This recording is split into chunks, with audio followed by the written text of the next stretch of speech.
Dans cette première vidéo, on va apprendre à utiliser AutoCAD et à réaliser l'un des 3 dessins de détail qui vous est demandé sur le projet Chloroman. On va dessiner la toiture terrasse au R+3 en partie courante. C'est le dessin qui va être le plus technique et ce qui vous permettra de réaliser en autonomie les 2 autres dessins de détail. Donc en fonction de votre avancement, vous pourrez réaliser l'un, voire les 2 dessins demandés. Donc normalement en classe, nous avons complété un tableau comme celui-ci, qui décrit les différents composants de la toiture terrasse, en allant du haut vers le bas, ce qui nous permet d'avoir les composants dans l'ordre du dessin réalisé sur AutoCAD.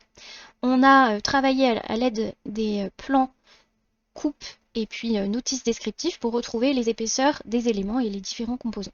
Normalement, on a réalisé un croquis ensemble en classe. Là, je vous ai mis un extrait de la documentation technique Soprema où on retrouve un système similaire. Donc, en première couche, sur le support béton, on va retrouver un enduit d'imprégnation à froid. C'est un primaire d'accroche qui va permettre de mettre une première couche d'étanchéité. Ensuite, on va retrouver le pare-vapeur. Donc le pare-vapeur, son rôle va être d'empêcher la migration de vapeur à l'intérieur de l'isolant, qu'on voit ici en jaune, et empêcher surtout la condensation à l'intérieur de l'isolant, qui pourrait être problématique, parce que s'il y a de l'eau qui se met à la place des alvéoles qui contiennent de l'air, l'isolant perd de ses fonctions isolantes. On voit aussi que l'isolant il est maintenu par des cordons de colle, ce qu'on retrouve en légendé en 3. Ensuite, sur l'isolant, on va retrouver une première couche d'étanchéité et une seconde couche d'étanchéité avec des propriétés différentes. L'objectif de ces 2 couches, c'est de rendre complètement étanche la toiture terrasse. Enfin, pour protéger l'étanchéité, on va avoir un système de dalettes sur plots. Ici, vous voyez, vous avez des dalettes qui reposent sur des plots et qui vont protéger l'étanchéité des rayonnements UV. Dans notre cas, ce ne sont pas des dalettes en bois, mais des dalettes en béton. On a vu que ces dalettes, elles faisaient 40 par 40 cm et on a recalculé ensemble la hauteur des plots à prévoir, qui doit être autour de 13,5 cm. Bien sûr, ça va être réglé sur chantier directement en fonction de la hauteur finie souhaitée. On sera autour de 13,5. J'ai oublié de préciser que sous la dalle béton, on avait une couche de peinture acrylique en plafond. Donc voilà tous les éléments à représenter. On voit que sur cette coupe de détail, on a 3 lots qui interviennent. Le lot étanchéité, le lot gros œuvre et le lot peinture. Le fait d'avoir préparé notre dessin de détail dans l'ordre des couches, ça va nous faciliter la tâche sur AutoCAD. Donc vous allez pouvoir aller sur AutoCAD en le lançant depuis le bureau. Donc vous allez ici, nouveau, et hop, j'ai la fenêtre moi qui s'affiche de l'autre côté. Ici, il va falloir choisir le gabarit. Donc on va choisir ACAD ISO DWT. Donc le gabarit il va être important. Il va par exemple nous permettre de définir le système métrique par défaut. Donc là, normalement, on travaille en centimètres. Enfin, on est dans le système métrique, on n'est pas en pouces. Donc il faut bien régler ça, il faut bien choisir le bon gabarit dès le départ, parce que c'est compliqué derrière si on s'est trompé. Là déjà, ce qu'on va pouvoir faire, c'est justement régler notre dessin en centimètres. Donc vous allez taper UI pour unité, ce qui va être une commande spécifique. Et on va ici choisir une unité en centimètres, ici. Et une précision au millimètre. Voilà, ok. Et on va choisir donc de dessiner en centimètres. Ici, là, ce que vous voyez, c'est la grille du dessin. Si vous souhaitez ne pas l'afficher, voilà, vous cliquez ici juste à côté d'objet pour ne pas afficher la grille et vous vous assurez ici que vous n'avez pas d'accrochage à la grille. Autres éléments, là dans AutoCAD, vous retrouvez un ruban dans l'onglet début avec toutes les fonctions principales qu'on va utiliser pour réaliser un dessin. On ira également dans les autres onglets, par exemple dans l'onglet annoté, on va paramétrer notre style de cotation à cet endroit-là. Etc. Donc là, vous avez le principal et ici à gauche, vous avez les propriétés. Donc référence externe, vous pouvez fermer si ça s'affiche. Par contre, propriété, ça peut être bien de le garder. Sachant que si vous fermez propriété, il suffit juste de faire clic droit sur un objet, on verra tout à l'heure, pour afficher les propriétés. Allez, on va commencer à dessiner notre coupe de détail. Donc on a vu dans les consignes qu'il fallait réaliser cette coupe sur 1 mètre. Donc je vais commencer par créer une ligne qui va représenter la rase inférieure de la dalle et donc l'emplacement de la peinture. Cette ligne, je vais la placer au point 0, 0, donc à l'origine du repère. Voilà, là je suis à l'origine du repère. Et je vais venir placer le second point en coordonnées x, y. Donc en x, bah, pour faire 1 mètre, j'aurai 100. Et je fais virgule pour avoir la position suivant l'axe y et je mets 0. Voilà, j'ai une première ligne. On va zoomer. Donc pour zoomer, vous utilisez la molette, tout simplement. Et donc là, vous avez une première ligne qui a pour dimension 1 mètre. On peut s'en assurer. Alors vous allez dans mesurer ici, distance. Et vous vérifiez que votre ligne, elle fait bien 1 mètre. Voilà, c'est le cas. Donc là, on a représenté la rase inférieure de la dalle. On va utiliser une fonction qui est super pratique dans AutoCAD, c'est la fonction décaler.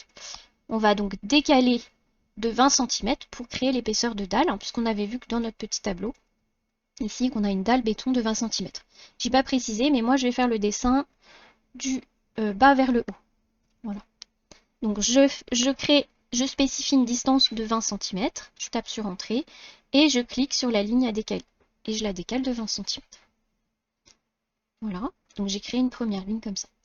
Ensuite, qu'est-ce qu'on a au-dessus de la couche de béton? On va retrouver le IF, ça on verra comment le créer tout à l'heure. Il n'a pas d'épaisseur. Ensuite, on va avoir l'isolant pour une hauteur de 8 cm. Donc je retourne dans AutoCAD, je reprends la fonction décaler et j'applique un décalage de 8 pour créer l'épaisseur d'isolant. Ensuite, on va retrouver les plots et on a vu que les plots avaient une hauteur de 13,5 cm. Donc je prends un décalage de 13,5 et je décale la ligne que je viens de créer. Et enfin, pour créer l'épaisseur des dallettes, je vais créer également un décalage de 3,5 cm. Et je prends la dernière ligne créée. Donc là, j'ai toutes les couches réalisées. On va maintenant créer les hachures. Donc pour créer les hachures, j'ai besoin d'avoir des contours fermés. Donc je vais fermer la coupe avec un trait de coupe et on va voir comment on peut le dessiner. Donc vous allez prendre l'onglet ligne. Ici, il va falloir s'assurer que la fonction ortho, elle est bien active. Donc je suis en partie inférieure là d'AutoCAD et je clique sur ortho. Je clique sur un point quelconque sur mon écran et je viens déterminer une longueur de 10 au clavier. Voilà. Ensuite, je vais créer une deuxième. Alors, je fais échappe, voilà, pour voir ce que je fais. Je vais venir reprendre la fonction ligne et je vais créer une deuxième ligne, cette fois-ci de 3. Le 3, là, ça va permettre de représenter l'endroit où je vais avoir le zigzag. Et je vais ensuite venir créer le zigzag. Donc, je reprends la fonction ligne. Je vais tracer une droite horizontale qui part du milieu de la dernière droite créée. Pour trouver le milieu, je cherche ce petit triangle. Et je tape 3, toujours en mode ortho, en traçant une horizontale. Voilà. Ensuite, je vais attraper l'origine de cette droite. Tac. Entrée. Et puis, je vais faire la même chose de l'autre côté. Et ce qu'on va faire, c'est qu'on va retourner le dessin. Voilà. Donc, j'ai un triangle pour le moment. Et en fait, cette partie du triangle, je voudrais qu'elle se dessine en symétrie de l'autre côté. Donc, je vais prendre la fonction miroir. Donc, je sélectionne les deux droites souhaitées, puis je prends la fonction miroir. Et ensuite, je vais donner un premier point pour définir l'axe de symétrie. Et je trace une droite à la verticale. Effacer les objets sources, oui. Voilà. Et donc, j'ai dessiné en miroir une droite. J'ai plus qu'à prolonger la droite centrale et j'ai créé ainsi mon symbole zigzag. Donc, je vais le prolonger d'une ligne. On va prendre 10 aussi. Entrée. Et je vais sélectionner ça et je vais de nouveau utiliser la fonction miroir. Hop, pour créer par symétrie. Là, cette fois-ci, quand on me demande si je dois effacer les objets sources, je clique sur non. Et j'ai ainsi défini mon symbole de trait de coupe. J'ai plus qu'à le déplacer pour l'approcher de mon dessin. Là, on va voir qu'on est presque juste. Je vais juste étirer un petit peu. On va s'étirer au-delà de 3 cm. Et puis pareil, en bas, on va s'assurer d'avoir 3 cm de débord. Voilà, en utilisant la fonction étirer. Pour copier ce symbole de l'autre côté, je vais utiliser l'outil sélection gauche à droite qui va permettre de sélectionner uniquement les éléments à l'intérieur du cadre dessiné. Et de nouveau, je vais utiliser la fonction miroir en venant chercher le milieu des droites que j'ai dessinées. Et je trace une droite à la verticale, entrée, et mon dessin de trait de coupe va se reproduire de l'autre côté. Voilà, de cette manière, je vais pouvoir dessiner mes hachures. Donc pour dessiner la hachure, on va utiliser la fonction hachure à cet endroit-là. Et on va choisir une hachure conventionnelle. Donc pour le béton, vous prenez la hachure AR conc, ici. Et vous choisissez un point à l'intérieur. Voilà, vous choisissez choisir des points et vous choisissez un point à l'intérieur de la zone de béton. Alors là, on voit qu'on a un dessin qui commence à se... Vous pouvez taper entrée pour sortir de la fonction. On voit qu'on a une hachure qui s'est dessinée, mais qu'elle n'est pas du tout à la bonne échelle. Pour changer l'échelle, vous cliquez sur la hachure, comme moi, et puis vous venez ici régler, par exemple, en mettant une échelle de 10. Alors on voit que 10, ça va pas être bon. Il va falloir plutôt réduire l'échelle, et on va partir sur 0,1. 0,1, ça nous donne une hachure conventionnelle. On fait échappe et on a créé de cette manière-là une belle hachure. Alors tout en haut, on va retrouver les dalettes sur plot. Les dalettes sur plot, c'est également du béton. Mais on va utiliser un symbole type sable pour la différencier du béton qu'on a en partie inférieure. Avant de dessiner la hachure, on va rajouter quelques lignes pour matérialiser les dalettes. On a vu dans notre petit tableau que les dalettes avaient des dimensions de 40 par 40. Donc on va venir représenter les dalettes. Donc là, j'ai créé un point central et je vais décaler ce point, cette droite centrale de 20 cm et de 20 cm pour créer une dalette centrée.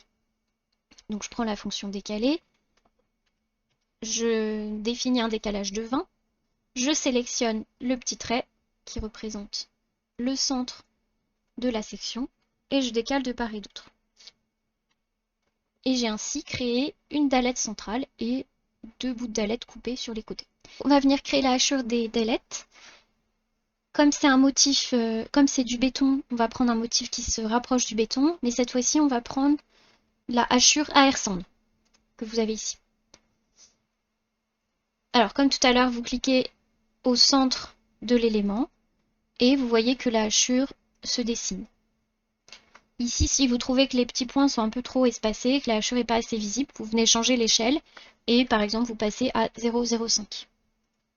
Voilà. Alors, il se peut que quand vous tentiez de changer l'échelle, ça ne fonctionne pas. Dans ce cas-là, ça vient peut-être de la précision qu'on a appliquée tout à l'heure. On avait une précision ici avec un chiffre après la virgule. On peut descendre à une précision avec 2 chiffres après la virgule par rapport au hachure.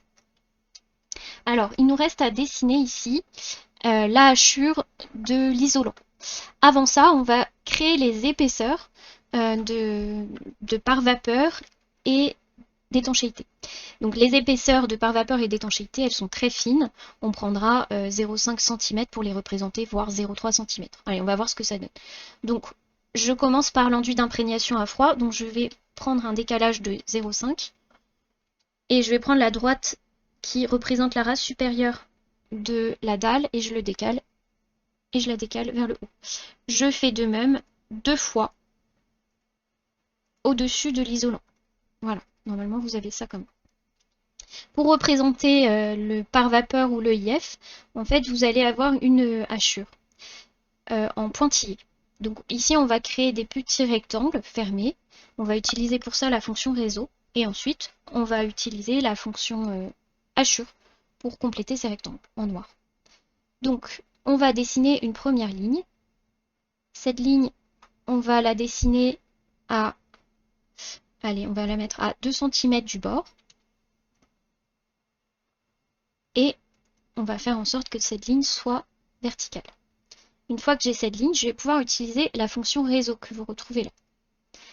Alors la fonction réseau, elle est super pratique parce qu'elle permet de dessiner rapidement de reproduire rapidement plusieurs éléments. Donc nous, on veut que cette ligne, elle se reproduise tout le long de notre dessin, donc sur une largeur de 1 mètre. On veut qu'entre chaque ligne, il y ait une distance de 2 cm. On veut qu'il n'y ait qu'une seule ligne. Donc là, vous réglez à 2 sur le critère entre. Et le nombre de lignes, c'est une seule. Vous voyez? Donc vous obtenez ça. Et ensuite, vous avez une petite flèche ici qui va vous permettre de prolonger votre réseau sur toute la longueur du pare-vapeur. De cette manière-là. Et vous pouvez fermer le réseau. Et vous avez créé comme ça une suite de petites lignes. Ensuite, vous allez prendre la fonction hachure. Cette fois-ci, on va choisir une hachure solide. Et on va venir sélectionner un rectangle sur 2.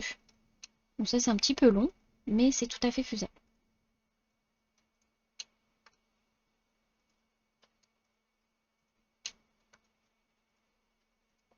Pour différencier l'étanchéité du pare-vapeur, on utilisera un pointillé plus large sur l'étanchéité. Par exemple, on fera la même chose, mais on fera un espacement de 3 entre les petits traits.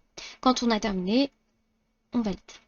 Donc je vous laisse faire en autonomie le réseau pour l'étanchéité ici, et je vous montre le résultat. De mon côté, j'ai redessiné la hachure pour l'étanchéité, et on va venir simplement cliquer sur cette hachure et faire un copier-coller pour la reproduire à la ligne supérieure.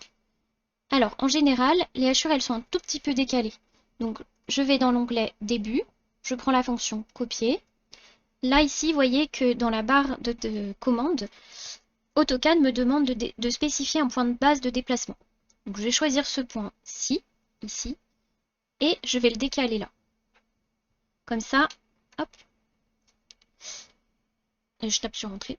Comme ça, vous voyez que j'ai créé un petit décalage au niveau de mes hachures qui permet d'identifier qu'il y a bien 2 couches. Il me suffit juste là de prolonger la hachure pour finir proprement la hachure de l'étanchéité. Donc voilà pour l'étanchéité. Alors, il nous reste à dessiner l'isolant et les plots. Pour cela, on va aller charger une fonction en forme de serpentin. Donc normalement sur le dossier du lycée, là, vous avez un élément AutoCAD qui s'appelle serpentin. Donc on va venir dans la partie commande ici, dans l'invite de commande, on va venir taper .lsp. Et on va venir charger, donc on va cliquer sur Load. Et vous allez chercher l'emplacement de la fonction serpentin. Alors moi je l'ai mis dans mes documents pour aller plus vite. Vous allez décider par exemple de toujours charger cette fonction. Maintenant qu'on a chargé la fonction serpentin, on va venir l'appeler. Vous tapez serpentin. Il vous demande un point de départ, un point d'arrivée et une épaisseur.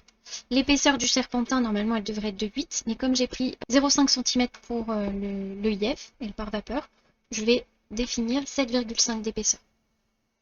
Et vous voyez, le dessin du serpentin, là, hop, je l'entraîne trop, se réalise automatiquement. Donc, il ne nous reste plus qu'à dessiner les plots.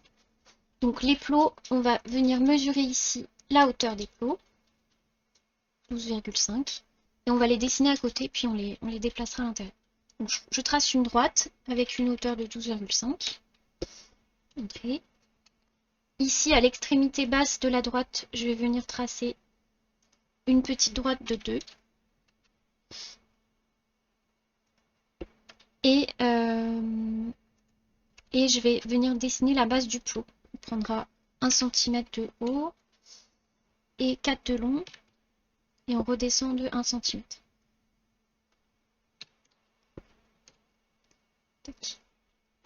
Je peux enlever le trait de départ. Donc les plots, ils vont avoir tendance à se rétrécir, ils vont avoir une base plus large que la base supérieure. Donc en partie supérieure, on va faire le même procédé, sauf que cette fois-ci, on aura une largeur de 1. Ici, donc 2. 2 à l'horizontale, et on remonte de 1. Ça, je supprime.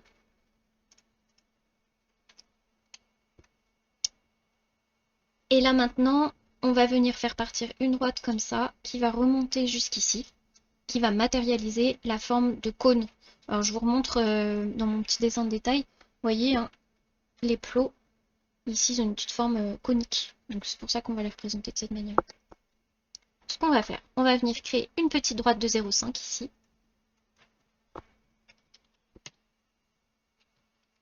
Et on va faire pareil en bas. Une petite droite de 0,5.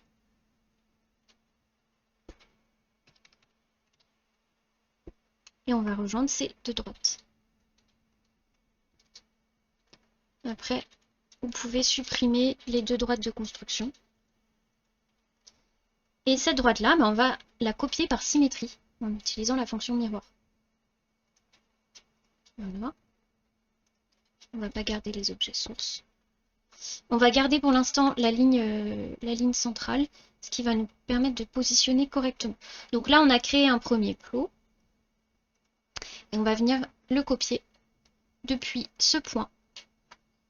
Et on va le placer juste au droit de la dalette. Et pareil de l'autre côté. Et ensuite, on vient supprimer la droite centrale pour matérialiser le plot. Voilà, on a complété entièrement notre dessin. Il ne reste plus qu'à créer les annotations et les cotations.